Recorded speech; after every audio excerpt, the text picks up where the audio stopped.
Real news.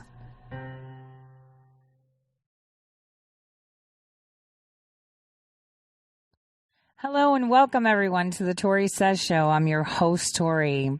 Today is April 28th, 2020. May is gone. May. Oh, did I say May? I meant April. Because May is going to be supersonic. April went by fast. But May is going to be incredible. See, the one thing about rain, like we said, it cleanses so you can smell the ozone, right? So here's where we're smelling everything. We're recognizing where the protection lies and where it isn't. We're seeing things as they should be. It's clarity. You know, last night I woke up at some point in the middle of the night for whatever reason. And not a good one, of course. And I, kind of tried to stay awake. And how do I stay awake? I'll either get on, Instagram and nosy around. But see, Instagram is more posing. So, for me, I use it for, food porn, pictures of food, recipes. I don't use it for much else. I mean, I've tried to get into it, but I can't. So I trolled a little bit of Twitter and I saw Ellen DeGeneres's little tweet. And you know what I loved? Seeing all these comments from people interacting, being awake and asking the right questions. For me, that was incredible. For me, it made sense as to just how incredible it is to see people on the same page, to see people of this nation come together and say no, and say this is enough, and you are a nobody. But sometimes giving attention shows that they're somebody, but they're getting paid with a lot of somebody money, and those somebodies are somebodies because we say they're somebody, right? How weird is that? It's like, if how they say, oh, ignore it, they'll go away. Some of those don't go away when you ignore them. You can suffocate them, by, just muting their timelines, muting their information, blocking them, but they're still there because evil has a way of creeping in everywhere. But, the thing that I'm seeing is that there is a lot of people coming together in one collective realization. And this is exactly where we should be. I mean, I wish we were a little bit more ahead, but okay, it's good enough, right? And this is all coming at a time that it's necessary. People are asking for the truth about the Clinton Foundation. People are asking about the truth about this coronavirus. People are asking about what motivates people. I saw Elon Musk tweet out, oh dear, hospitals get more money if they're treating coronavirus. I was like, dude, Elon, where have you been for a month? We've been talking about it. Like you're kind of a month late for the party. People are starting to come together. We just all have to be synchronized to be on the same page so that our voices are louder in unity. And I say this, because it's really important that we are one loud voice, because where we go one, we should go all, because if we do, we're louder and we're more effective. So we're seeing that come through. We're seeing it creep through. Now, before we get into talking about the states hoping for, I shouldn't say hoping, but best way is bankruptcy, right? I want to mention that there was a Baltimore detective that was actually murdered just a few days ago.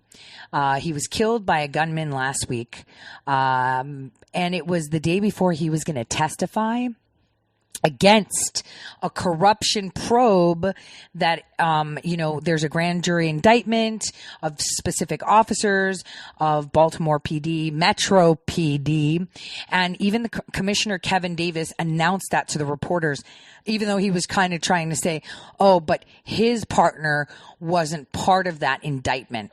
Are you listening? I want to know why no one is talking about this. I want you to listen to this. Going back to Awan Brothers, let's go that way. Okay, Sethridge. Okay, take a listen. Play. I am now aware of Detective Suter's pending federal grand jury testimony surrounding an incident that occurred several years ago with BPD police officers who were federally indicted in March of this year. Whoa. So he was taken out by a gunman because he was due to testify federal grand jury. This is why people don't say, hey, I'm going to be testifying in a federal grand jury ever. They say it maybe after they do it, but not then. So that's an interesting tidbit, just so that we put it out. Another interesting tidbit is that 2 doctors from New York yesterday committed suicide. One was a female doctor and another one was a male. And the trauma surgeon who committed suicide by stabbing himself in the chest. Because every person that's been to medical school knows if you want to commit suicide and not really feel it, what you do is just take a nice little scalpel right by the jugular. You bleed out in like a minute. You're done. You won't even feel it. You won't feel pain. You won't feel that last breath. You're completely out. So why would he stab himself in the chest? I mean, I mean, it makes absolutely no sense. So the question is, what did they know?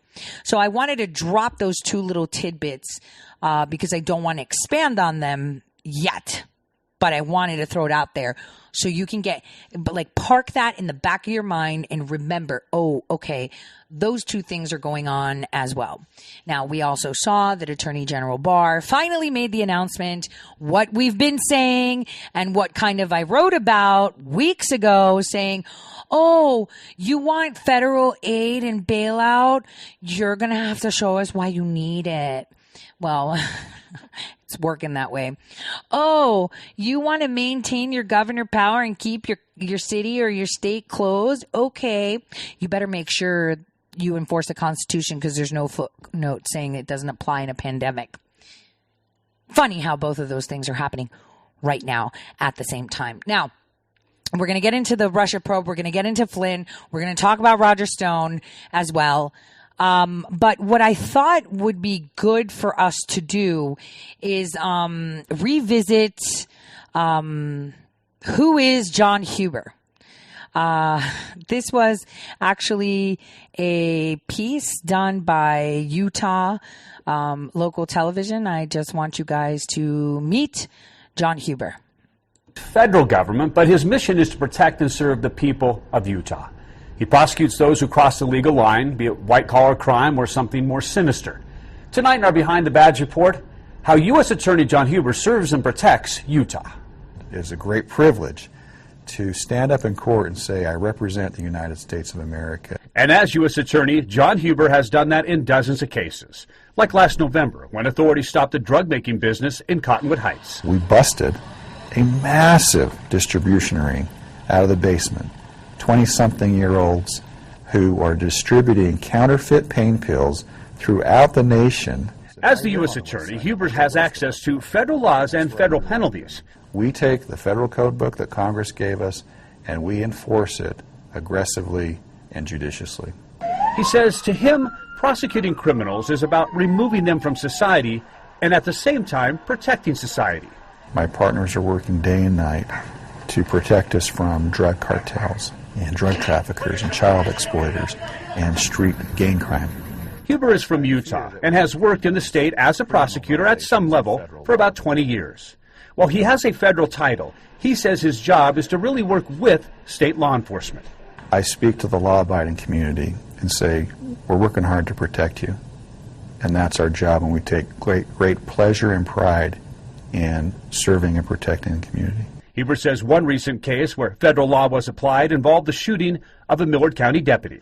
When a 3-time illegal alien drug dealer guns down Deputy Sheriff Greathouse Fox in Millard County and leaves her to die on the road on a frigid January night, that motivates me. Earlier this year, convicted killer Roberto Roman was sentenced to life plus 80 years. The tools that I have at my disposal offer a significantly higher penalty and more focused approach. While a lot of his work happens in an office 18 floors above Salt Lake City, the 50-year-old prosecutor is quick to recognize the officers, deputies, agents, and troopers who do the dangerous work. These are men and women who put their personal safety at risk to protect us. They're the ones who run towards the danger when we're running away. But he says criminals should also know the U.S. Attorney's Office is right behind them. When you leave the boundaries of law and order, you should know that my partners and I are coming for you. The U.S. Attorney's Office, which covers the District of Utah, has about 50 attorneys working full-time. Huber was appointed by President Obama, reappointed by President Trump. For more on the U.S. Attorney's Office, past behind-the-badge stories, and to nominate someone for a future. All right, so there you go. I just wanted to drop that introduction. We're going to revisit that. So can we say June? Okay, let's say June. So I just wanted you guys to have that there. We'll revisit it, like I said. So that was an introduction to who Huber is. Now, in other news, aside from just Huber, we need to talk about these cartels handing out aid, more aid than the Mexican government, just so you understand how equal footing the Mexican government and the cartels have in Mexico, right? They're handing out aid to Mexicans. And the funny thing is, it's like they have Osama bin Laden's face printed on the clear bag that has all these supplies and things. And it's like nothing says freedom than having a terrorist's face right on there. And I'm thinking, why would the cartels have Osama bin Laden bags? Like, this is pure insanity. But subliminally, a lot of things happen. They're all nudge, nudge, nudge, nudge. Possibly, maybe to associate that face with kind movements. Who knows? Now, all of this is going on. We have Russia that finally forced Turkey to break up, protests that were happening on the Motorway 4 in Syria, helping de-escalate the situation. They were actually forced to do it at that point. It's pretty insane. We have to understand that, there are a lot of things that are happening in the background. Now, you guys know that I'm a big fan of Bill Binney's, right? Huge fan.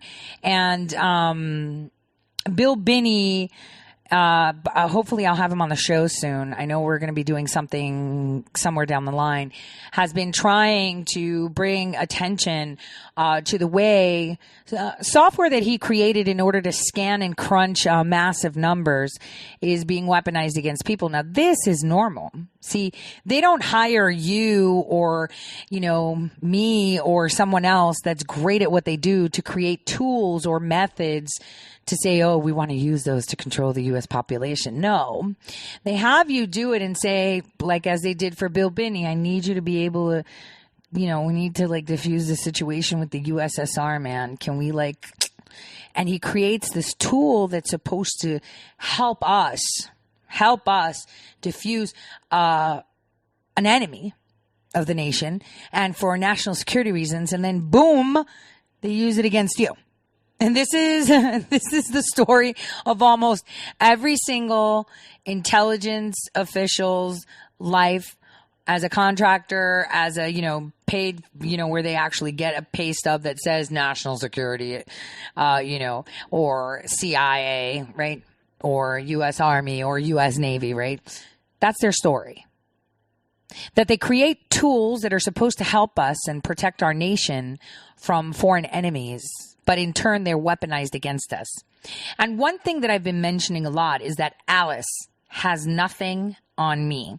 And I say this because the quantum internet is something that a lot of people can't seem to grasp their, little hands and minds over, because what you think of is vast servers that are sitting somewhere underground in Antarctica because it's cheaper to have them there because you don't need so many fans, right? Temp regulation, right? But it's not. It's completely different.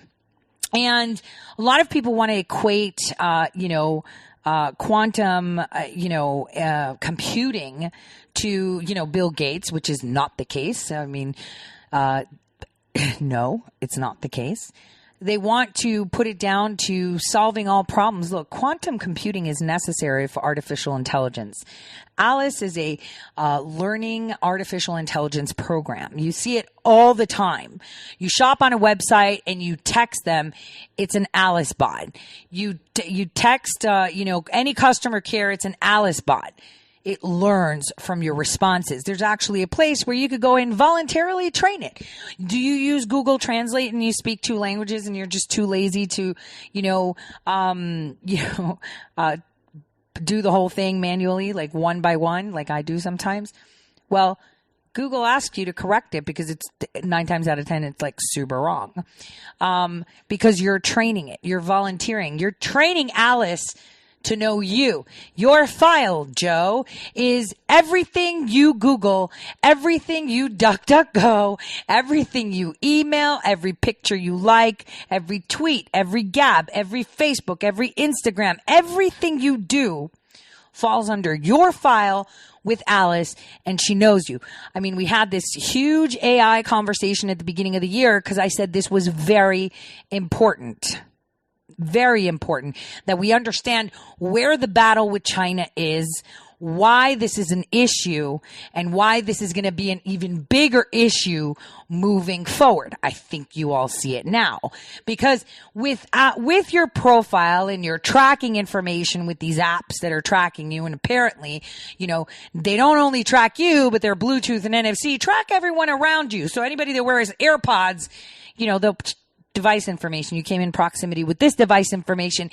And if they have COVID, which is considered a risk, then they can ask, the phone company to reveal your identity for your safety, of course. You see where I'm going with this.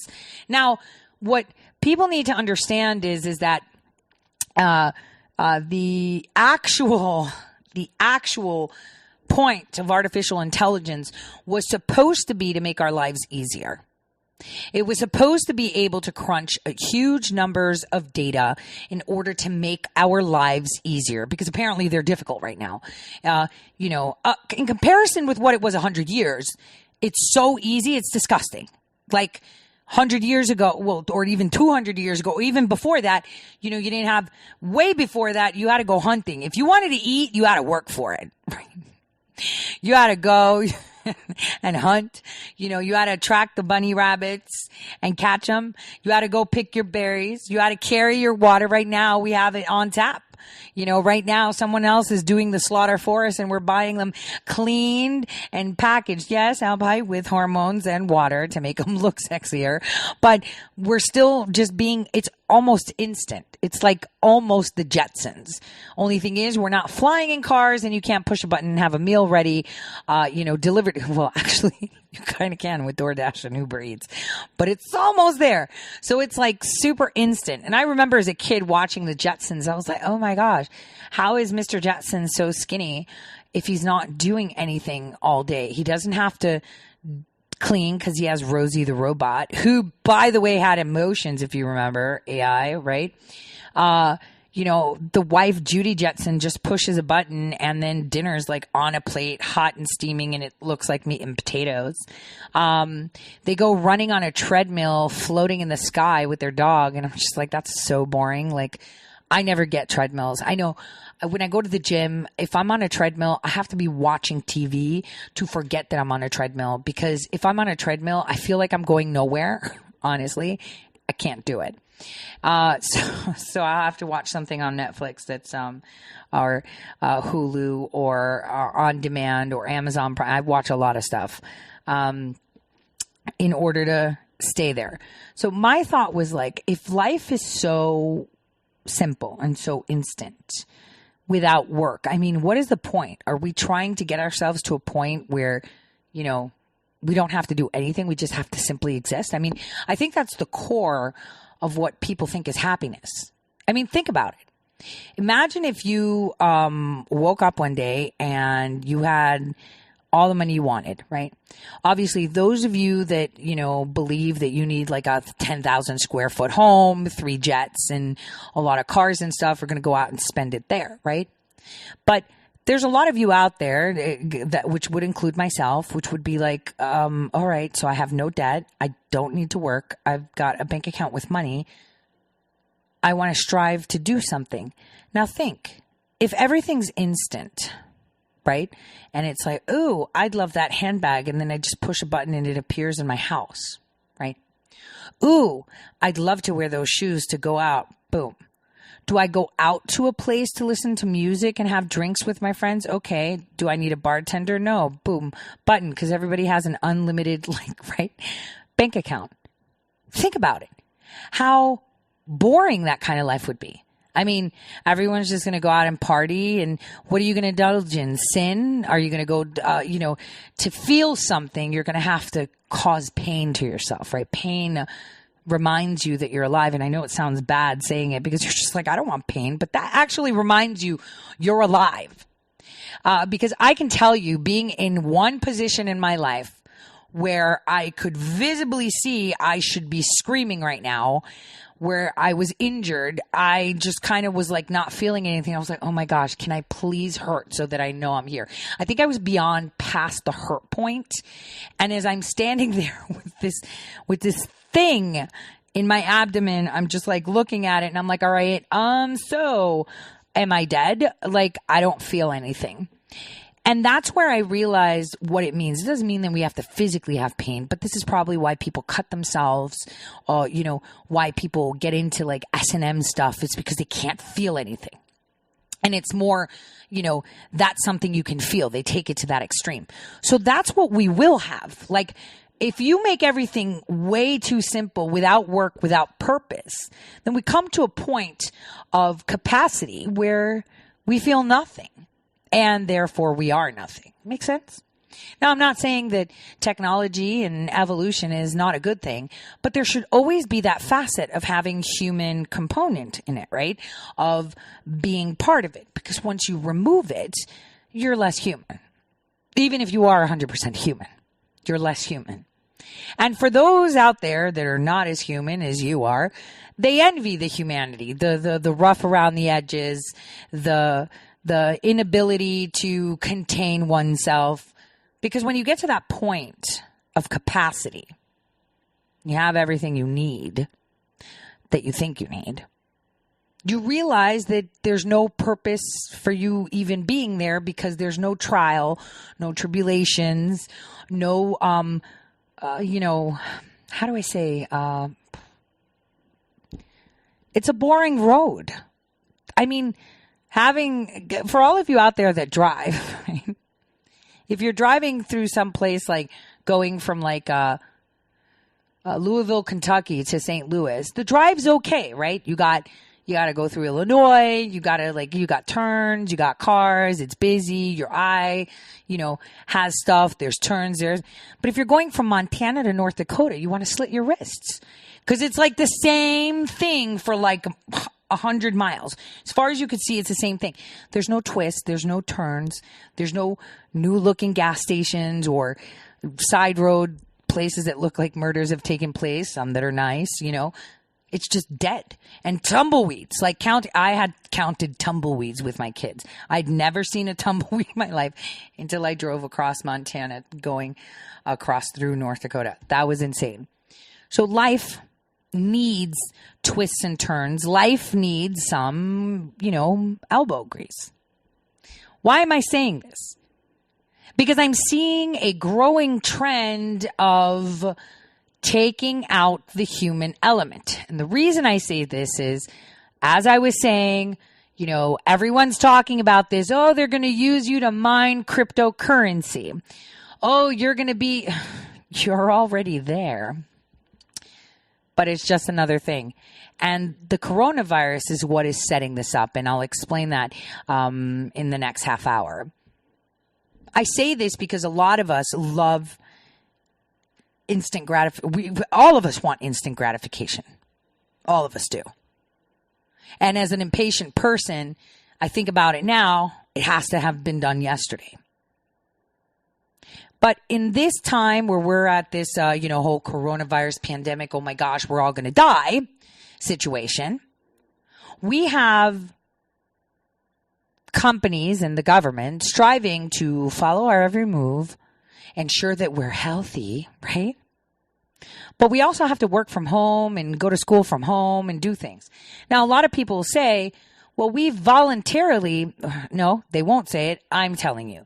You have voluntarily provided all the information needed for that patent that, everyone's talking about. Oh, Microsoft patent on mining people. Actually, it's the founders of so the people that actually created the investment and the foundation, the OS, the operating system for Bitcoins and cryptocurrency are the ones that filed this patent. Just so you know, they were the inventors. Remember that over the break, because that's important.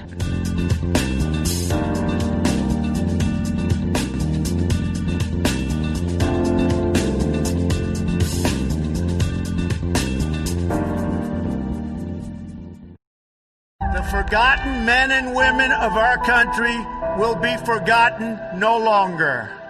The time for empty talk is over. Now arrives the hour of action. From this day forward, a new vision will govern our land. From this day forward, it's going to be only America first. Every decision will be made to benefit American workers and American families. America will start winning again, winning like never before. I will fight for you with every breath in my body, and I will never, ever let you down. Do not allow anyone to tell you that it cannot be done. No challenge can match the heart and fight and spirit of America. We will not fail. Our country will thrive and prosper again. Your voice, your hopes, and your dreams will define our American destiny. When America is united, America is totally unstoppable. Hello, my fellow patriots. My name is Michael Flynn Jr., and I am the proud son of General Flynn. Your support of the last 2 years has been incredible and will never be forgotten.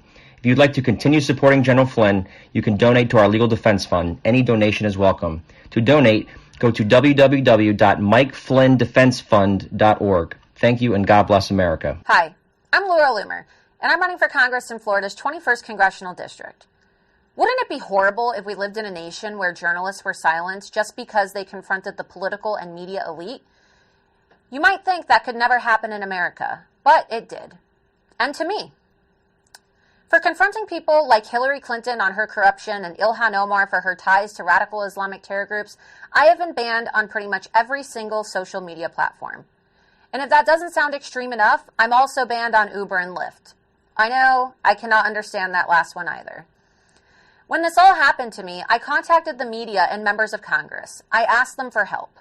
I kept calling, I kept emailing, but I never received a reply. And that's when it hit me. I'm a well-known journalist who has the phone numbers of the most powerful people in politics and media, yet I couldn't get any assistance. What on earth would the average American do if the same thing happened to them? I realized then that if I wanted to see change, that I would need to run for office. The American people deserve representation that listens to and acts on their concerns.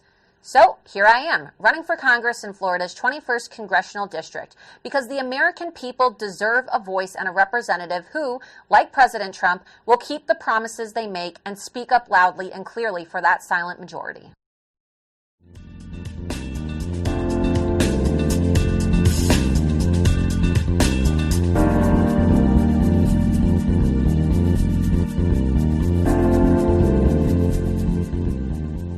So welcome back, everyone, to the Tori Says Show. So where I left it is to tell you that you've actually contributed data, obviously not just through, the artificial intelligence systems that we have on our search browsers and social media, but with wearable technology. And that includes and not limited to smart watches, smart health devices, your AirPods, your phones, your fitness trackers, all that stuff. Because the way this mining is going to happen is how they're going to track you working at home. This is how it's going to start, guys. They're not just going to say, hey, we're chipping you, and this is how it's going to happen. Because right now there are test platforms like Upwork and stuff like that where people work remotely. For me, I'm attached to a phone line. So when I bill, an agency, an institution or whatever for my work, they know because I've been on their system using their phone systems or their system for this specific period of time. And obviously, they can detect if I just, am on the line doing absolutely nothing or if I'm doing something. Well, now, if you actually read that patent that everyone is talking about, it's not just about you, being chipped, but working. Okay. And determining the difference between an animal and a human being, and if you're alive or dead. And that's so much your metabolism, your heat, because here's how they're going to do it.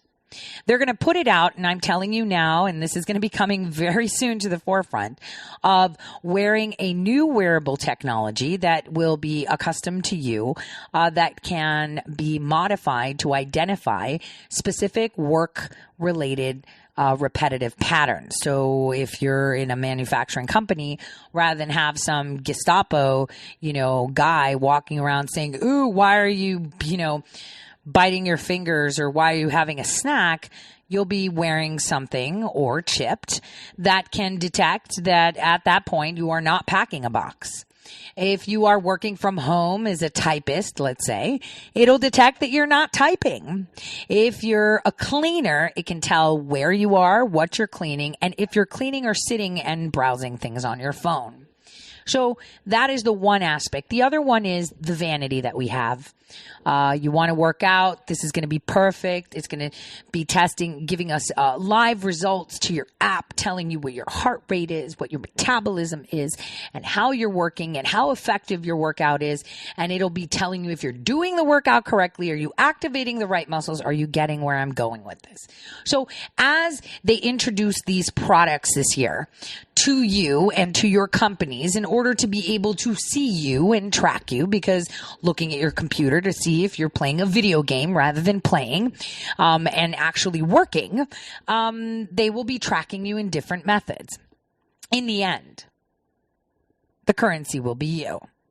Because it'll be which company owns most humans that operate and work for them. This is why you will be working to mine cryptocurrency, which means if you want to get credits, remember, Nancy Pelosi already introduced that notion, didn't she? She introduced the credits and not dollars, because human beings that she supposedly serves are not worthy of dollars. They are only worthy of credits. This is where you see it coming in. And this is my point to you. Take time, like Mike Pompeo so rightly said, and teach your children to identify these things, because they are the next generation. Teach them to understand how incredible this nation is and how everyone is involved in some kind of fakery. Replace the A with a U, because they're trying to destroy everything that seemed so perfect. Guys, I think the sweetest spot the United States ever had was between the 40s and the 60s, right? The sweetest spot. Even though there was insane corruption, they had already started implementing their agenda. It was the sweet spot, where there was just enough technology, but just enough human component. And I know we've evolved, right, as a society, as people, and it's actually quite rapid, and nobody cocks their head and says, well, wait a minute, and, they used to use candles, 150 years ago, and in 150 years, look at where we are now. But prior to that, from 0 AD until the 1800s, we had no progress. I mean, think about it, you guys. We had no progress for 1800 years. And what happened? Somebody rolled out of bed and said, let's make progress now. I think we need electricity. I think we need a phone. Oh, those discoveries all just came together. Were they ushered in a snowball effect? I mean, there had to be something, right? So this is more like a heed understanding that this quarantine, this hijack of your personal information and your privacy, which is what is it called? Track tracing BS, right? Oh, we need to see where you've been and who you came in contact with to keep them safe. Safe from what? Something that you said 2 million were going to die from. Something you said you needed billions of all these ventilators and we sent you ships and stuff. You need nothing. And we also need everyone to be tested, because we need to see your blood and see if you have an immunity like IgGs, so we can drain that blood and use it. And when the president says we're going to be washing your blood with like cleansers, everyone laughed. Yet there's an Instagram video of Madonna doing just that. just that on her Instagram while her 2 kids watch, while her blood is coming out, cleansed and reoxygenated, but it's rubbish. Where they're using light therapy, rubbish. Like I said, they're probably going to be using ice, right? And it's like, but it's rubbish. It's because you're not allowed to have that technology. You're a peasant. Have you seen those dystopia films where everyone's living in containers underground, hardly have a bath, eating rats? That's you. And the people sitting in the buildings and the corporations are the Pelosi's and the Jack and the Jake and the Bryans and the Cuomos with the nipple rings. Those are the ones that are going to be sitting in the towers while you sit there and eat rats.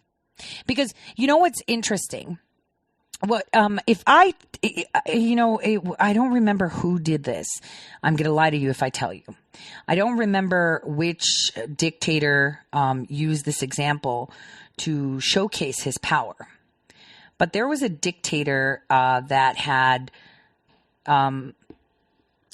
made it clear just how you can control people. And the way you do that is by hurting them, giving them so much pain. So the story goes that he had this live chicken and he plucked feathers from this live chicken, like just started, was it a chicken duck? I don't remember. Just started to pluck them like crazy. And then after he plucked them and the chicken was bleeding and it was in pain, he threw it far away, like, get away from me, you bloody chicken or duck, whatever. And obviously it was in pain and it wasn't feeling good. But immediately the dude started to toss some, breadcrumbs and corn. And there goes that chicken and duck following him. And that is how easily it is to govern stupid people. Idiots.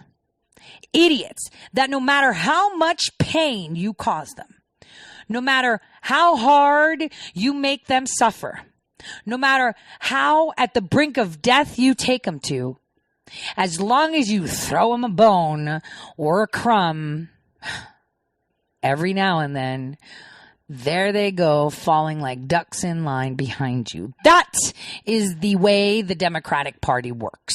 That is exactly how it works. Vote for me and I'll throw you a bone. Maybe. If I feel like it. If you're obedient enough. You see? That's the way it is. And so these are the throwing of the bones that we're seeing all the time. This is how we realize where they see you and where they see themselves, the difference between the two. Speaking of the difference between the two, let's shift a little bit of gears because, we are starting to investigate the investigators, which is important because a lot of people don't think that's important. And we're starting to wake up in regards to how this coronavirus supposedly spreads. Apparently, it's harder for kids to get the coronavirus and or spread it, apparently. So I thought I'd play this little clip of Tucker just to tidy up this coronavirus scenario of what the plan really is and what they're deploying. And I've said this many years ago, too. North Dakota is a very important state. It happens to be the state where they say is the center of North America. Happens to be the state that has one of the most important Air Force bases for defense. Missile silos, you name it. Our B-52 bombers that fly out to Iraq fly out from Minot, North Dakota. Agriculture, oil, right? Super important. And that's why they've conditioned their citizens to be obedient, to not question things.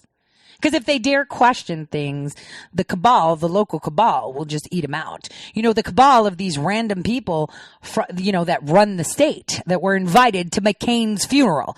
I mean, this is how important it is and no one's paying attention. The state that's piloting an app with federal, state tax dollars, possibly, FEMA dollars too, on Twitter right now so that the rest of the world can download this app. They created this app out of thin air within like a day. Governor's like, yeah, I'm getting together with my friend and we're making this. And no, you can't. You're the governor. You can't just hire someone you like. You have to put out a request for proposals, and then, there's got to be guidelines on how you select it. You don't just hang out and, oh, yeah, but it's an emergency, so I don't follow policy when it's an emergency. I'm King Burgum. No. So anyway, we saw King Burgum kind of shift his flapping of the mouth after the governor meeting yesterday, and with Attorney General Barr coming down hard on these states, suddenly he's like, yeah, we're going to open up restaurants and barbershops, but not schools. Take a listen to my favorite, Tucker Carlson. Here's a physician and researcher from California called Dr. Dan Erickson. Erickson and a partner just delivered a 50-minute briefing on the latest numbers from California. The video they made has been viewed millions of times in a few days online. The bottom line is, after looking carefully at the data, these two researchers have concluded that California should end its shelter-in-place order. Watch. We've seen 1,227 deaths in the state of California with a possible incidence or prevalence of 4.7 million. That means you have a 0.03 chance of dying from COVID-19 in the state of California. 0.03 chance of dying from COVID in the state of California. Does that necessitate sheltering in place? Does that necessitate shutting down medical systems? Does that necessitate people being out of work? These are serious people who've done this for a living for decades. They have in their hands the largest currently available data sets on this question. And the question they're asking after analyzing all of those numbers, are the lockdowns worth it? So what is the answer to that? What's so striking is that so many politicians, the ones enforcing the lockdowns, don't seem at all interested in asking it. Instead, they're bullying forward as if nothing has changed. Just today, the San Francisco Bay Area announced it'll be extending its lockdown until the end of May. That's 5 weeks from now.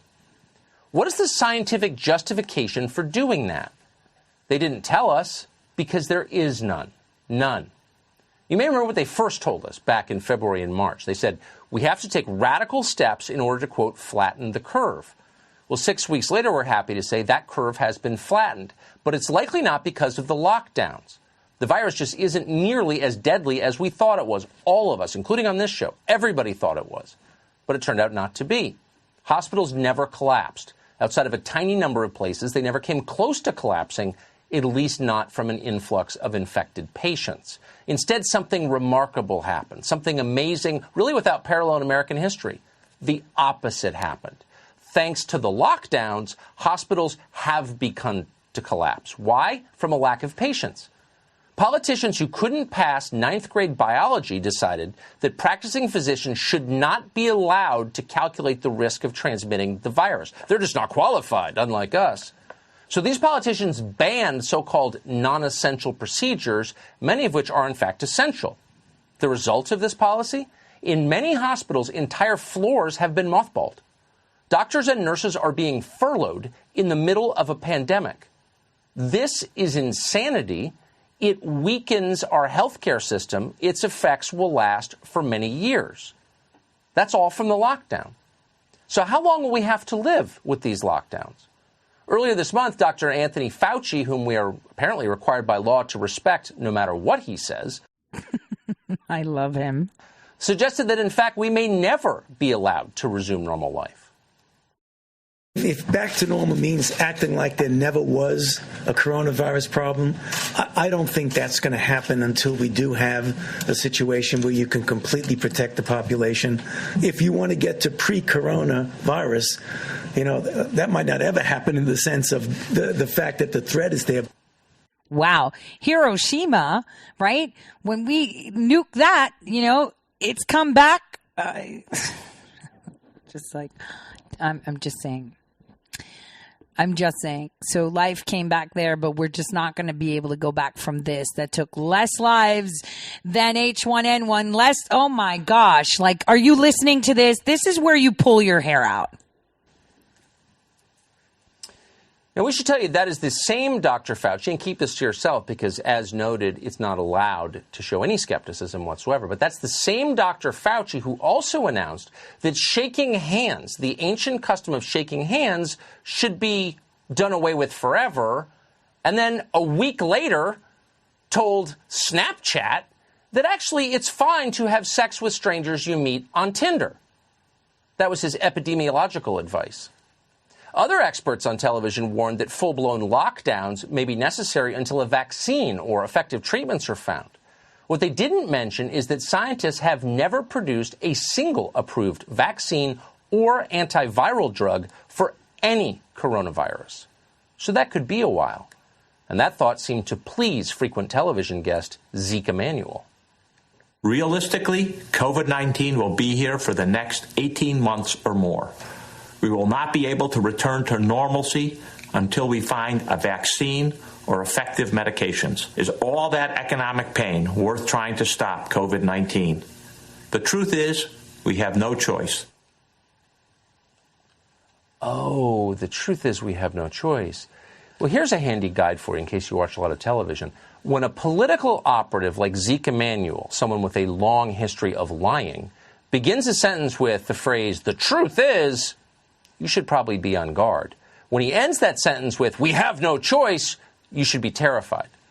And in fact, that's wrong. We have always had a choice. Other countries made different choices from ours, in fact. They're not waiting for a vaccine to open their societies. Why would they do that? There's no precedent for doing that as a scientific matter. For example, we spent millions of dollars and more than a decade trying to find a vaccine for the SARS virus. Scientists never developed one. That's a shame.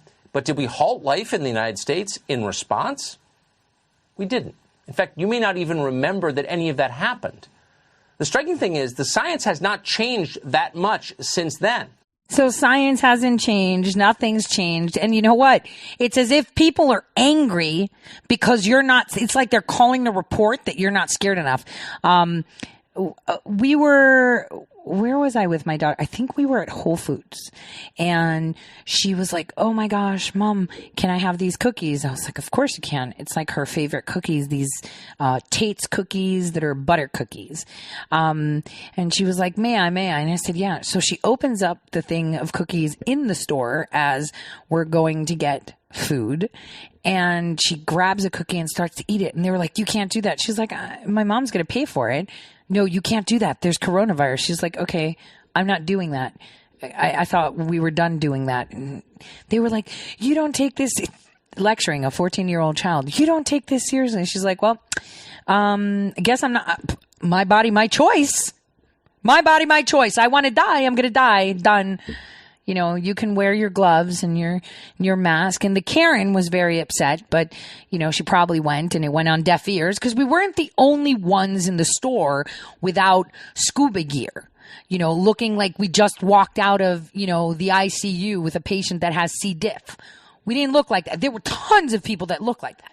We didn't. She was eating her cookie. She was happy and she was walking about just as we've been doing from day one. And so apparently, if you're not in panic enough, it's a problem for them.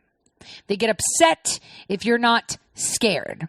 They get upset about all of it. I mean, you're defying orders, you're doing this. And actually, Tucker Carlson had this one gentleman, I'm only going to play the first minute of it, who in New York is a tailor and decided to, all right, arrest me. I'm opening up my store. Take a listen. Well, for more than a month now, New York has forced, quote, non-essential businesses to close. What are non-essential? Well, we'll tell you what is essential. Liquor stores are very much essential, according to New York. Everything else pretty much is non-essential. But now some of those non-essential people have decided to defy the city ban. Elliot Rabin owns the Peter Elliott Blue Men's Fashion Boutique in New York. Rabin says that his store is open for business and there's no reason it shouldn't be. Elliot Rabin joins us tonight, a very brave man. Mr. Rabin, thanks so much for coming on. I'm amazed that you're bold enough to come on, and we're grateful for it. Why are you doing this? Well, first of all, just pleasure to be here. Pleasure to chat with you, sir. Thank you. I decided that I did not want anyone to dictate to me and destroy the soul of my business, which is 43 years old. And the soul of my business is my employees. And when I see that liquor stores are an essential business, well, I find that ludicrous. I find that liquor stores can be, frankly, existentially dangerous. So I opened. It's true. With the idea, I opened with the idea that I want to protect my people, protect my country, and I'm not going to allow someone to dictate to me with something they'd have no idea. So this morning, or this afternoon actually, the police came. They came in. They said, "Are you open?" I said, "My door is open. I haven't been in my shop for 3 weeks. We've been closed. We owe a lot of money to a lot of people. We've applied to every government agency that you could possibly think of. We've got registration numbers, and we've heard nothing back. But we did hear that Shake Shack and Ruth Chris, et cetera, and the cruise ships are getting money. That's ludicrous. This country's backbone of businesses like mine all over our country. I don't find myself being brave. I find myself being reasonable. I find myself having common sense. So my door is open. The rules are posted on the door. We're observing every single rule and regulation that's come down. And they come. Go ahead, sir. Well, I'm just wondering what happened when the police came. So the police asked you, "Are you open?" You said, "Indeed, I am." And then what did they say? Did they give you a ticket? No, sir, they did not. In fact, they looked at me. They said, "You're a veteran." I said, "Yes, I am." They said, "Thank you for your service." I said, "Thank you for your service. I am open to clean my store, clean my inventory. And if people want to walk in, they're allowed to walk in. I am not forcing them in. I am not a hairdresser where I'm close. I'm not a manicurist. I'm not a barber. I'm a retail store. And I'm open to the public. And if they want to walk in, I'm not going to stop them from walking in. If they want to buy, I'm not going to stop them. We've maintained our distance, and we've obeyed every single rule. But I feel that this country is being dictated to unnecessarily. I think that, personally, I'm putting no one in danger. Let me tell you something. If I had a business like that, I'd be open from day one. There would be like, "I'm sorry, what'd you say? How do you know it's not essential? Why is a liquor store essential? Do you know that I can't?" Oh, wait. So, I saw that at the gas station, the listen to this, the automated car washes are shut down. Is non-essential. So the gas station is open where you can walk in and buy muffins, cookies, gas, your drinks, cigarettes, whatever. But you can't put your car through a car wash because that is against the executive order. And I'm like, well, hold on a second. What? First of all, you're sitting in your car with closed windows. How is that a problem? This is how ridiculous it is. The overuse of this power. They want this power. And the question is why? They need bailouts. They're not going to get the bailouts. We'll talk about that after the break, about these bailouts again, because they're coming, they're begging, they're asking. And then we're going to talk about treason.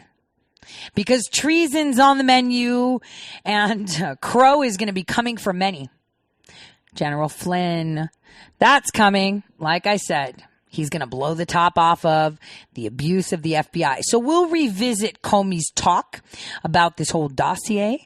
We'll revisit a few of those little things and just see how much is getting done and what to expect in May, specifically around the 5th of May, because SCOTUS Gate's going to be popping. I'll see you all in a bit.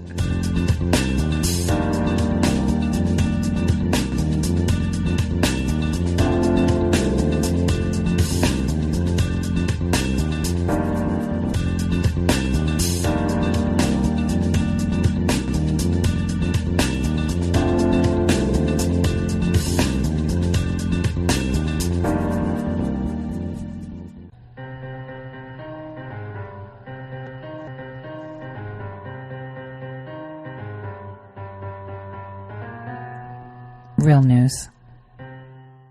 Welcome back to the Tori Says Show. I'm your host, Tori. All right, so this is the second hour. We're going to talk about other stuff other than coronavirus, but we have to mention, the state of Ohio. Governor Mike DeWine is completely insane. It was trending. Responsible Restart Ohio. So we've got North Dakota with Smart Restart, and we've got Responsible Restart Ohio. So here's what I'm sorry. You know, you have to laugh, because if you don't laugh, you're just going to want to keel over. Seriously. I mean, it's like, take their heads and knock them together. Seriously. None of them. It's hollow. All you hear is the rattling. So he says the virus is still out there. It's still killing people. The more we open up and the more contacts you have, no matter how careful you are, cases are going to go up. Sorry. This is a balance. Throw the doors open on May 1st would be totally irresponsible. I have an obligation as the governor of Ohio to get people back to work and keep them safe. Opening everything up all at once would be consistent, would not be consistent with keeping people safe. If Ohioans go back to business as usual, the curve is going to go straight back up and more will die. You'll all die. I'm not going to do that. I'm trying to balance the harm to the economy with understanding that for business to come back, employees and customers must feel safe. Our Responsible Restart Ohio plan is the best guarantee that Ohioans will feel safe and they can start going to stores, that there are protections for them, that employees can go back to work knowing their employers have safeguards in place. That's how we get Ohioans back to work. I'm optimistic about our future, and I'm not going to be reckless. In this together. Whoa, sounds like stronger together. Stay safe, Ohio. This is insanity. I mean, the first thing I saw on, the tweet was a crazy guy who was like, oh my gosh, if you're not going to comply, mandatory mask usage. Hey, if it's mandatory, you better be handing that out stuff for free, because I don't have a mask and I ain't wearing a mask. And if you're going to give me a citation for not having a mask, I'm going to say I can't afford one, coronavirus. So why don't you give me a mask and then maybe I'll wear it. So mandatory masks. Okay. So now freedom, but mandatory masks. Are you kidding? Are you kidding? I'm not wearing a mask. I'm going to let them cite me and tell me that I am a danger to society because I'm not wearing it. I dare you, DeWine, because I'm going to be walking around wherever I want. I dare any governor that puts that out. I'll walk right down your streets with no mask. In fact, I'll be smoking my cigarettes, walking around. I'll be talking out loud. Maybe I'll even be breathing extra hard. Probably because I want to get some exercise. But seriously, no. This is just ridiculous. So, for anyone out there in Ohio, I highly recommend go out without a mask. Let's see, what are they going to do? Give you a citation? Arrest you? Great. So then what? We go to court and I sue you because you want me to wear a mask you didn't give me for free, and you have to prove that I'm a danger for not wearing a mask. Just because I said so doesn't cover the Constitution. I said so. Well, prove that I'm a danger, and then you have a case. So how are they going to prove that every single person is a danger? Remember, I said it all comes down to that. They want you to be afraid of the people around you. The only way they control you is by seeing every individual as a threat. I mean, it's Psych 101. We'll get to that. Let's see how effective that is. Now, speaking of, BS and, whatnot. All right, let's talk about treasonous stuff and garbage, right? Garbage. Let's remind ourselves what Comey had said a while back. What extent did you brief President Obama on the dossier? I didn't ever brief President Obama on the dossier. I was present during a conversation where Director of National Intelligence briefed it to him, as we did to the Gang of Eight and to the President-elect the first week of January. You called the dossier unverified, salacious. Why did you use that to the FISA court to ask for surveillance for Carter Page? Not only use it, but you led with it. A bulk of that FISA application deals with that dossier. Why? Yeah, that's not my recollection, Brett. And I don't know that the FISA application has been released. My recollection was it was part of a broader mosaic of facts that were laid before the FISA judge to obtain a FISA warrant. There was a lot more than the dossier in the FISA application? My recollection was there was a significant amount of additional material about Page and why there was probable cause to believe he was an agent of a foreign power. And the dossier was part of that, but was not all of it or a critical part of it, to my recollection. This intel briefing. To his recollection is like, okay, well, I'm just going to lie. These people are trained to lie. Hello. So, like, whatever. So let's listen to what our president told us all about this. Treason is punishable by death. You've accused your adversaries of treason. Who specifically are you accusing of treason? Well, I think a number of people. And I think what you look is that they have unsuccessfully tried to take down the wrong person. If you look at Comey, if you look at McCabe, if you look at probably people higher than that, if you look at Strzok, if you look at his lover, Lisa Page, his wonderful lover, the two lovers, they talked openly. You know, they didn't use their private server because they didn't want to get caught, so they used the government server. That was not a good move. He talked about the insurance policy just in case crooked Hillary loses, and that didn't work out too well for them. So you look at them, they want an insurance policy so that should she, for any reason, lose, remember, 100 million to 1. Maybe he said 100 million to nothing. But should she lose, we'll have an insurance policy and we'll get this guy out of office. And that's what they said and that's what they meant. That's treason. That's treason. They couldn't win the election. And that's what happened. And that's what's happening right now because without the treason word, I guess, but that's what's happening now. They don't feel they can win the election, so they're trying to do the 1,000 stabs. Keep stabbing. Let's have a financial. And if you look, for $40 million, I would think seriously that Bob Mueller and his group of 18 killers have gone over my taxes. They've gone over my financial statements to a level that nobody has gone over them before. And they were not discussed even. They weren't even discussed or brought up. I have great statements. Okay, what else? Treason, death by 1,000 cuts. And now, since they sliced and diced as much as they could and they couldn't get President Donald J. Trump to bleed, they're slicing and dicing you. Treason, treason, treason. Giving comfort to our enemies. The fact that the Democrats are pushing this coronavirus is giving comfort to our enemies, too. I mean, man, if only I could be somewhere in Congress myself. I would have been I would probably be the only person while Congress is closed to be down there and be like, this, we're filing this.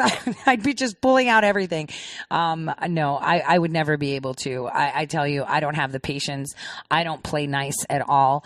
I call people like they are. I mean, someone will say Laura Loomer does too, but she's got more self-control than I do. Cause I know the insurance on them and I'd be flapping and maybe something that I shouldn't say might come out. So, treason. Folks, he was making it abundantly clear. It's treason. That's what the abundancy clear. Unlike, Joe Biden, who considers something called economic intercourse. I would get much more engaged in the world. We can't step back. If, in fact, for example, we solve the problem in the United States of America and you don't solve it in other parts of the world, you know what's going to happen. You're going to have travel bans. You're going to not be able to have economic intercourse around the world. There's a lot. Look, when America goes along. Economic intercourse, like what does that even mean? See, this guy doesn't know what he's saying. But all we know is that they're all lying and they've committed treason. And now we are investigating the investigators. Let's remind ourselves of this little nice chat on Cavuto about a year ago. Now conducting a criminal investigation in the origins of the Russia investigation. Should officials who started the Russia probe be worrying? Let's go straight to former Assistant U.S. Attorney Andrew McCarthy. By the way, I'm David Asman. Good to have you join us here. Andy, great to see you. Thank you for being here. We have this breaking news that really broke overnight, that General Flynn, who, of course, pleaded guilty of lying to the FBI, turns out the FBI might have actually manipulated his testimony in a way by the old familiar sources in the FBI, Peter Strzok and his confidant, Lisa Page. What do you make of all this? Well, this is a very high-stakes battle, David. The the problem here for General Flynn is that, he has pled guilty, and he has told them he basically doesn't want his plea back, because if he got his plea back, that would relieve the government of their obligations under the deal, and they could prosecute him for anything. So the high-stakes strategy that he's employing here is to try to get the court to throw the case out entirely on outrageous government misconduct. And that really requires showing that the government acted in a way that shocks the conscience of the court. And the problem for them, if they win, they could get the whole thing tossed.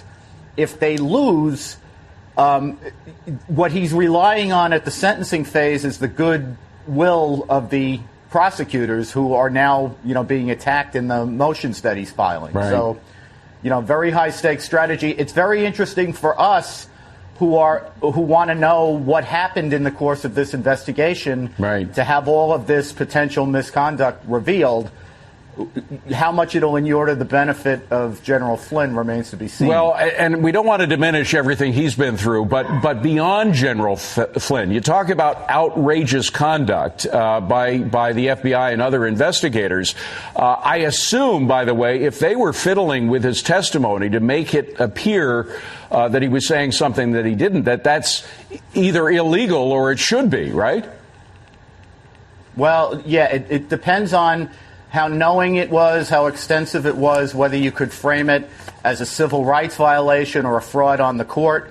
Obviously, we don't want to jump ahead of what we know. No. And we should point out that what we're getting now are what's being alleged by General Flynn's lawyer, who's a very fine lawyer.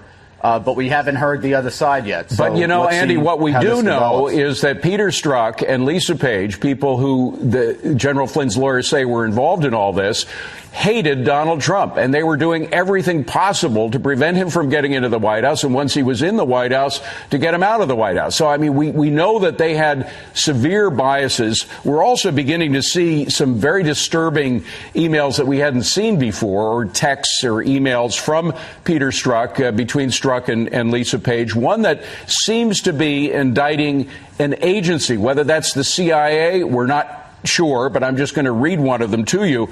And this is from Peter Strzok. It says, "I'm beginning to think the agency got info a lot earlier than we thought and hasn't shared it completely with us. It might explain all these weird, seemingly incorrect leads all these media folks have, would also highlight agency as a source of some of the leaks." As all of this stuff drips out, it does seem that what Mr. Durham might be looking into is the degree to which there was collusion, to borrow a phrase, between various agencies of the government in order to get Donald Trump. But what agency was not on board? That shall be revealed at some point. That will be coming out to light soon. So, on that, we've seen that was from 2019, October. Now, I want you guys to hear me out on this when I say it, because I do get a lot of questions, and I think it's very fitting here. We do know that what we are going through is irregular warfare, like General Flynn had said. And I know a lot of people want to.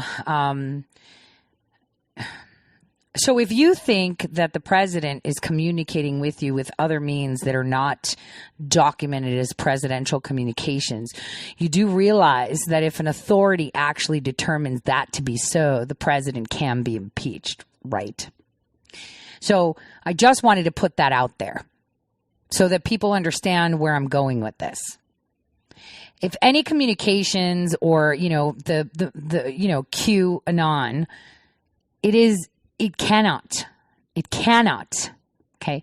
It cannot be anyone within the White House. It cannot be anyone that is on the cabinet. It cannot be anyone that is officially part of the presidential team, because presidential communications must be recognized as such according to presidential archives. I just wanted to make that clear, because There is a new, well, no, it's not new. It's been around since 2017, attempt by a specific division, obviously, to be able to designate patriots, to be able to designate, nationalists, libertarians even, those that do not succumb to the extremism, meaning to be infiltrated correctly, to look like extremists, right?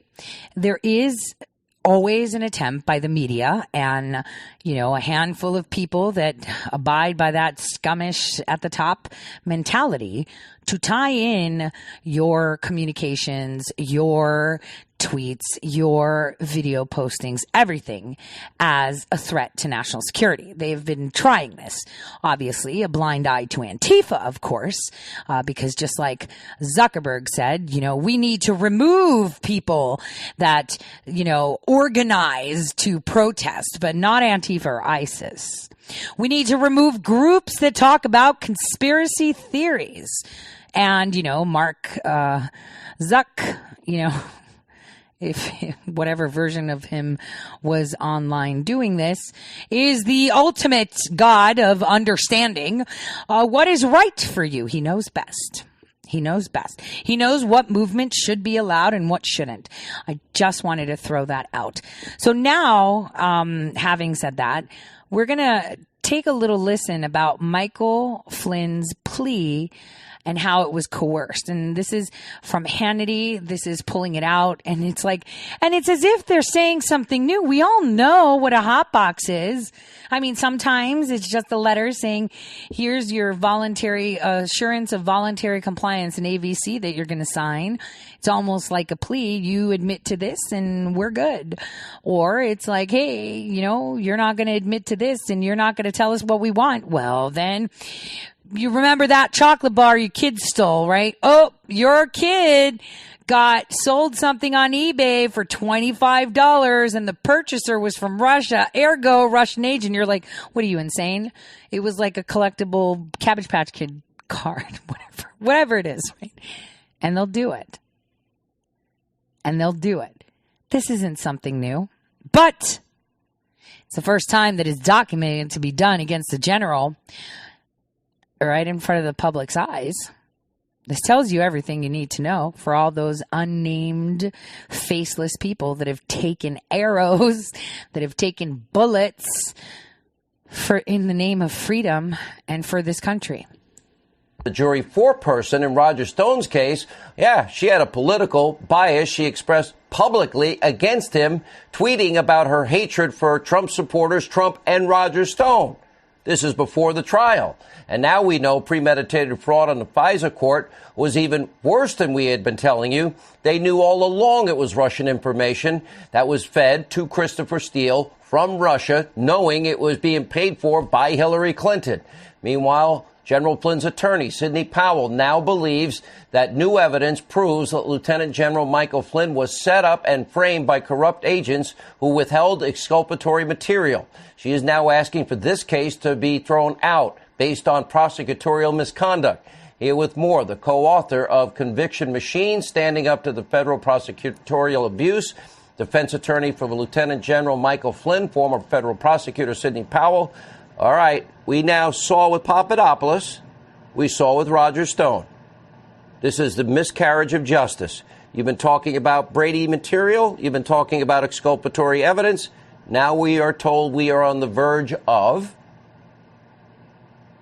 release of more documents that will show General Flynn was innocent and was completely set up and framed by the upper echelon of the FBI, that small group of the highest ranking members of the FBI that deliberately set about from at least August 15th, 2016 on to catch General Flynn in something and either prosecute him or get him fired. That's what we've alleged all along, and it's proving true with every new document disclosed. So you have the jury foreperson has a direct bias. I thought we had a right to an impartial jury. I must have deluded myself. Exculpatory evidence withheld in Papadopoulos' case. Looks like General Flynn's case. Looks like all of it. They knew all along it was Russian disinformation and moved forward everywhere. can we expect that or read into the hiring of more staff and prosecutors by Prosecutor Durham as a sign that things are ratcheting up for justice? Well, it certainly looks like he's on the right track. And the disclosure of these documents and the advice that more are to come is going to help from all angles. It's the first step toward restoring integrity and credibility to the Department of Justice and the FBI to have this information exposed. The U.S. Attorney, Assistant U.S. Attorney Joyce Lynn Ballantyne, assigned to the case, has advised us since Friday that they're working to unredact or redact certain parts of the documents that were filed under seal on Friday so that they can be disclosed publicly either tomorrow or Wednesday. It can't happen soon enough from my perspective. Is Roger Stone going to go to jail on Thursday? Because he's scheduled to report for jail Thursday.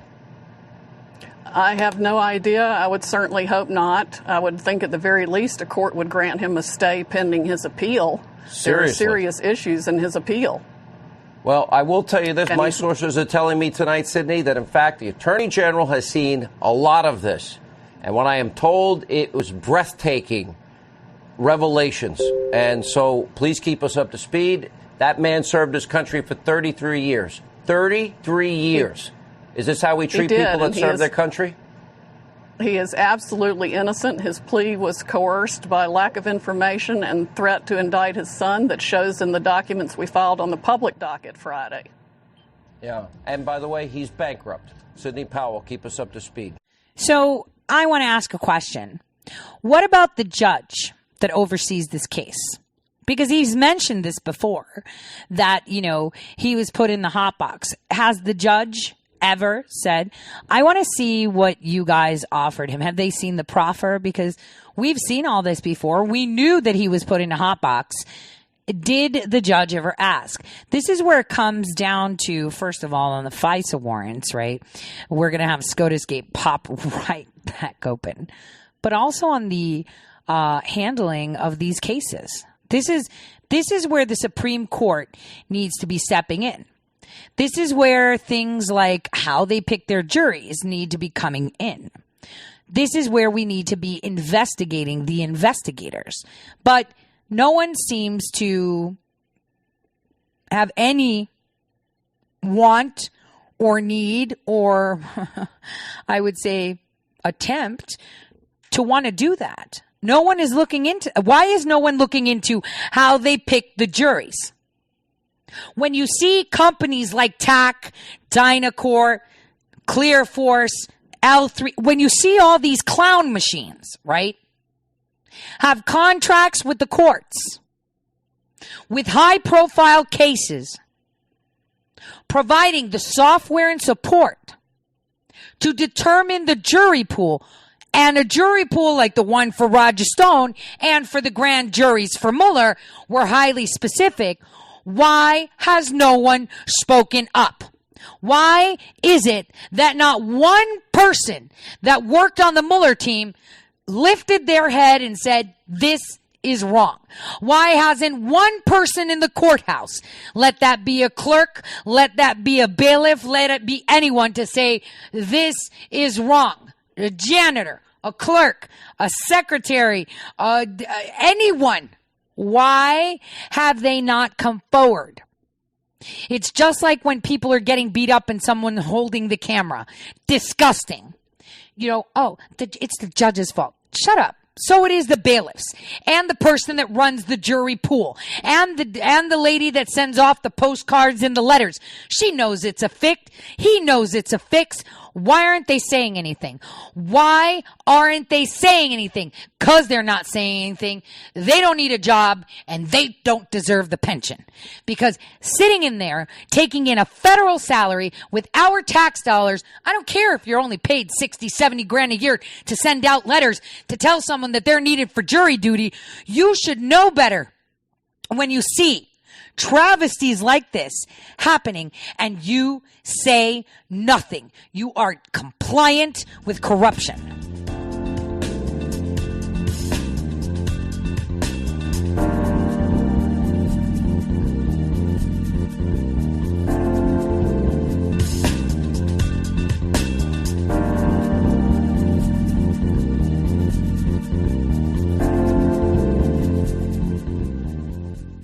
All right, welcome back, everyone, to the Tori Says Show.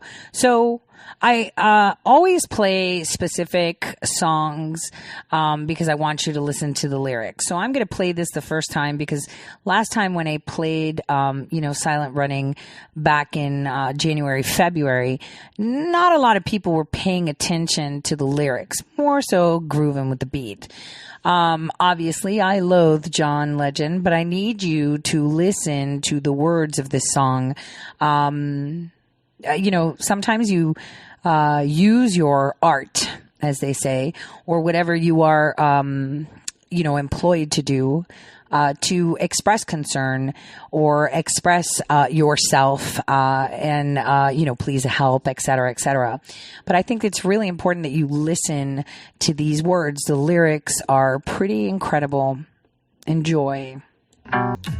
Or chasing a fading star. Keep that in mind. Because every single person in those courts, every single person at the top echelon of the FBI, clown agencies, and other unnamed agencies that agencies were colluding with. And Peter Strzok didn't like one agency because they were like, oh, maybe that's where we're getting some conflict.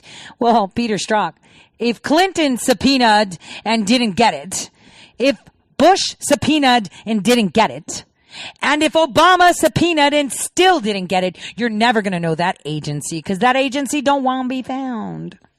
And we can thank Eisenhower for that one. But that's the thing.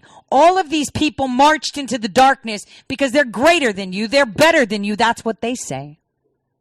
They have a bigger microphone than you, bigger platform than you. And you'll be surprised just what someone will do in the name of saving their own skin. Disgusting, isn't it? Kind of like, the person beating up the person on a video doesn't bother me as much as all the people that are caught on camera walking by and doing absolutely nothing. This is fakery. Replace the A with the U. This is where we're at. We have society that is so insane that they are willing to just submit for crumbs. Willing to submit to save their own skin, not caring that, if every single person spoke up, if every single person stood up, every single time someone was beat up on the street, or every single time a judge threw someone in jail because XYZ didn't like them, it wouldn't be happening. But everyone is the majority is self-serving. They deserve to be governed rather than be governors of their own roost. Because unfortunately, not everyone is cut with the same cloth of freedom, even though they're born under the cloth of freedom. And that sucks.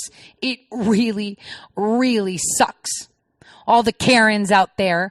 I mean, I was just watching while this, music was going on. I was just watching, the responsible restart, responses to this idiot saying, oh, who's saying that you won't comply? You better stay away from me. It's like, boy, I ain't wearing a mask.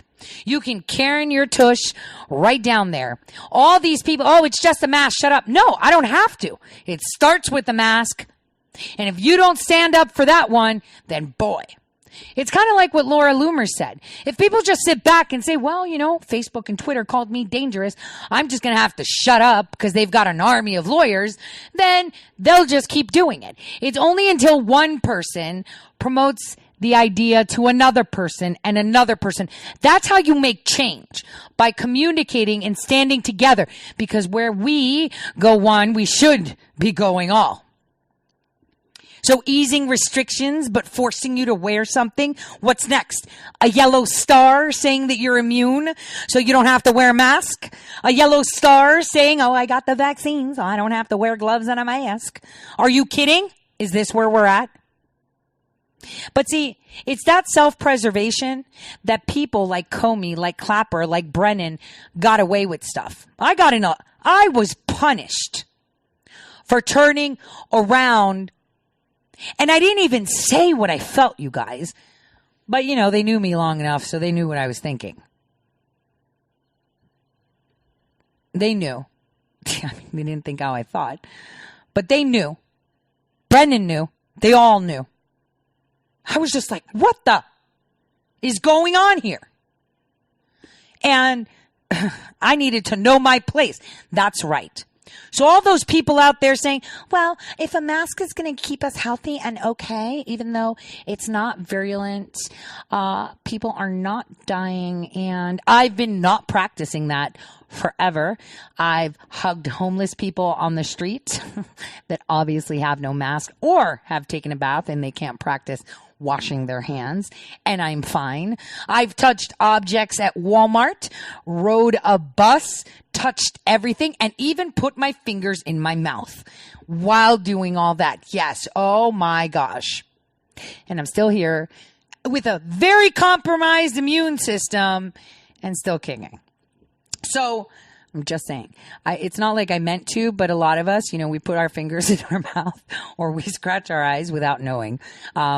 You touch your face more than you know, just to say. So here we are at a point where we're being governed. Our rights are taken away. We have the most corrupt people in office right now in the Senate and the House. I say Senate because didn't I say just cut the damn check? Because the people are never going to get it. Where is that $600 a week for the contractors? Where is it for the unemployed to help them because they can't work? Where is it for the parents that have to work from home and can't actually work until the school day is done? Like for me, as a parent with a kid that is in school, aside, we take a long lunch break. Yep. So I could do my radio show. Because other than that, I'm doing history, I'm doing algebra, I'm doing science, and guess what? We're doing civics. Because this is something that we should be teaching our children. They're living through something historical and need to understand what corruption is. Obviously, I don't sit there and talk to my daughter like, well, I kind of do sometimes, like I do on the radio, because some ideas and some concepts are, well, you know what? No, my daughter's way different. Unfortunately, she has grown up way too fast. But on the fact of understanding civics and understanding how she's being groomed in those schools, I'm taking charge on that. But anyway, where is that money? We're not going to see it? Oh, we're going to see it at some point in May when we don't need it, right? After rent is due and people are out, right, on the street. And then they'll apply for it, and then it'll take a couple weeks to process. States with worse infrastructure, like North Dakota, have been paying this out since the beginning of April. And once it was passed and put forward and funds released, we're talking what? They might have been issuing money between the 10th and 15th of April already. Whereas all the other states that have upgraded the systems haven't. Corruption. So what are we seeing here? What are we seeing here? So first of all, we've got General Flynn finally popping the lid on this. But I want to see every clerk, the jury selection committee, right? Those people that run the program, that source it out to these clowns. Why do our courts have contracts with former intelligence officials to run programs for them to pick the jury pool? Jeez, what is going on? You can't even have a fair jury by your peers. Stone was just that. There wouldn't be one sane American to say, oh yeah, totally got him now because he was like super bad, needs to go to jail. But this pedophile will get, probation, right?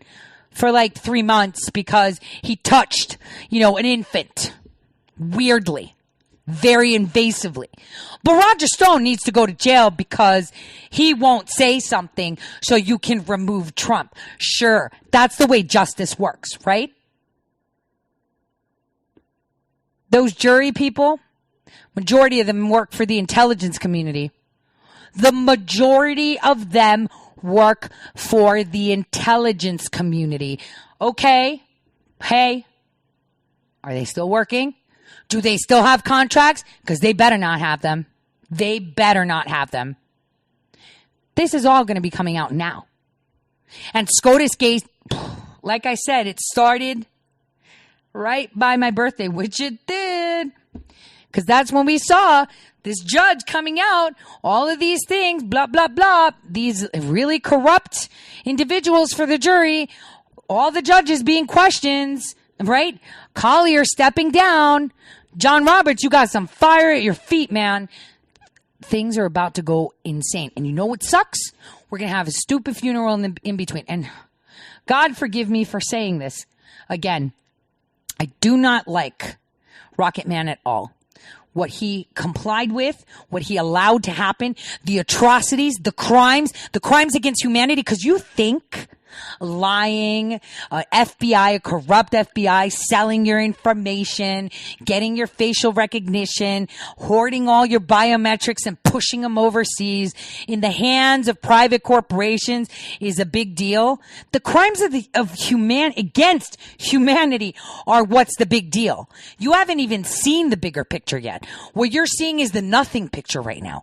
The actual picture is the picture, the glimpse that I saw, and I was just like, it was one of those moments where you're like standing there and you're just like, do I go left? Do I go right? Like, what is going on here? You get guys, I can describe for you the feeling when I got a glimpse of it. I just couldn't. Self-preservation kicked in. Did anyone see this? Can I be seen? What will happen? Will I be chucked off the side of a boat? What do I do? What do I do? And all you think is all these alarm bells go off and then suddenly it all makes sense. Tick, tick, tick, tick, tick. The dominoes start to fall and you see the whole picture that it was meant to roll out for you. And that is the most terrifying thing. When I tell you that reality, your reality, being shattered is a big deal. Man, guys, that sent me in a spiral. And it made me look at people way differently. I take everyone at 100%, but there is nothing that I will never say, a person is not capable of. Never say it. But I will never treat someone with they are capable of anything. Does that make sense? And that's a really hard thing to do.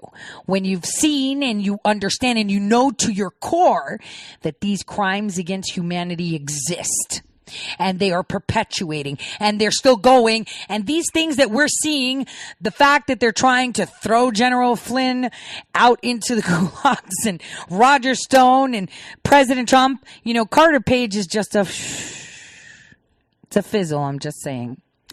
George Papadopoulos and anyone else they grabbed already and you didn't hear of. Even Martin Shkreli is victim of this. Believe it or not. He is a victim of this. And everyone's like, what are you talking about? That guy upped the AIDS medication. Yes, he did. See how relevant it is now with coronavirus. Hello. This is why I've been behind him 100%. Don't listen to the code pinkers, right? This is why he is a victim of political warfare and he's rotting in prison right now. The pharma bro, right? Yet everyone else is at alfalfa parties with their medals hanging out. See, this is the atrocities that we see. And we see those things and we're like, oh, no, it's bigger than that. It's way bigger than that. So much bigger. And the thing is, how do you drop a concrete block on someone's head without breaking it? Got to tell them to get out of the way so they can see it fall. And I believe that President Trump has done a good job doing it. But he is surrounded by so many. We just need to unify and be loud together and make noise together because we are louder than them. We are stronger than them because we're the ones in power. So if your state decides to force you to wear a mask, you do you. But the fastest way to stop this from ever happening again is to let him tell me you're arrested or here's a citation for not wearing a mask. That's where you walk into a courthouse and say, he violated my civil rights. He called me dangerous and that I had to wear it. And he didn't prove that I was dangerous and I had to wear it. He can't even prove that me wearing it helps the whole situation because they don't even know how it's transmitted. By the way, they are assuming. Okay? Because there's people that have had coronavirus, lived in the same house with people, and nobody else got coronavirus. Just saying. So nobody knows how they get coronavirus. We already talked about that. I already told you about that. So we're just going to leave it at that, right? But This is the thing. But what's the bottom line? Here's the bottom line. Hammer out another deal. I know you've been very concerned about some of what's been passed already.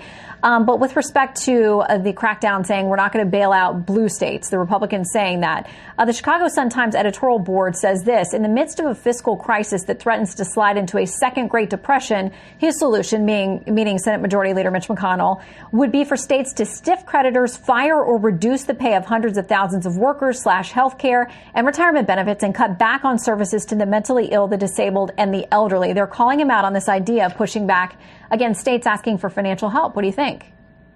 Look, I think I disagree with every single word uttered by the Chicago Sun-Times there. Everything they said is wrong. Every single characterization that they've pinned on Mitch McConnell is unfair. Look, the fact is, Shannon, that if you take the top 5 states with the top highest per capita unfunded pension liabilities, they amount to roughly 5 times the per capita unfunded pension liabilities of the most responsible states. We can't, as a federal government, at the time when we've already appropriated and spent $150 billion helping states specifically deal with the COVID-19 epidemic, we can't in that same moment fix another problem that's been years, in fact, decades in the making, as a result of decades of mismanagement by Democratic, liberal, progressive regimes in various states. We can't suddenly change that and pretend that this is all somehow necessitated by COVID-19. Much as the Chicago Sun-Times might want to pretend otherwise, they're wrong. They are wrong. Why can't you fund your pension? Why can't you fund your mentally ill? Why can't you? Because you're not a good money manager. You've just been getting loans. And we're not going to bail you out. You're going to file for bankruptcy because you don't know how to run your state. People play the lottery in Chicago, and if you win, you get an IOU, you guys. So there's no point in buying lottery tickets in Chicago. Like, seriously, they're taxing their constituents to death, California and Chicago, right? They're taxing them to death, and they don't have money, and they're demanding a bailout. It's all about money. It's all about them. And this is why the damn Senate should not have let that bill pass and let them manage it through unemployment insurance to pay people. It's disgusting because first, they got everybody's names and numbers. They've got all your information. And second, you're going to see it when you don't need it anymore. Because by the time you get it, you're going to be paying late fees. You're going to have all these other loans that if you could get, you got. You know, if you don't have someone there to financially support you, you're dead. Like, you've got nothing. So what is the point of all this here in this nation, aside from the collection of your biometrics, aside from a simulation, because they're going to repurpose this, and they've laid the foundations to pop this in September to kill our elections, which should not be done with mail-in ballot. We should just have, our general election spread out over days with social distancing to enter and exit, to drop our ballot, check IDs. Here's your gloves and your masks if you want to vote. Because everybody's panicking, let's do the Karen. Maybe even put them in a whole hazmat suit, whatever it is. We're voting in person, period. No mail. And if you're sick, people will come with hazmat suits to your house. We'll go to the actual residential homes of these, older people that can't get out, and we're going to go there. That's how you deal with it and fix it, because this is the foundation of what they want to do. They want to pump this up and put them up. So that is their plan. And how are they going to do it? They need money. Blue state bailout. The ones that had the most victims and got the most money from the CARES Act, because everyone was dying of coronavirus, right? And now they want us to bail them out because they can't pay all the things they should have been paying.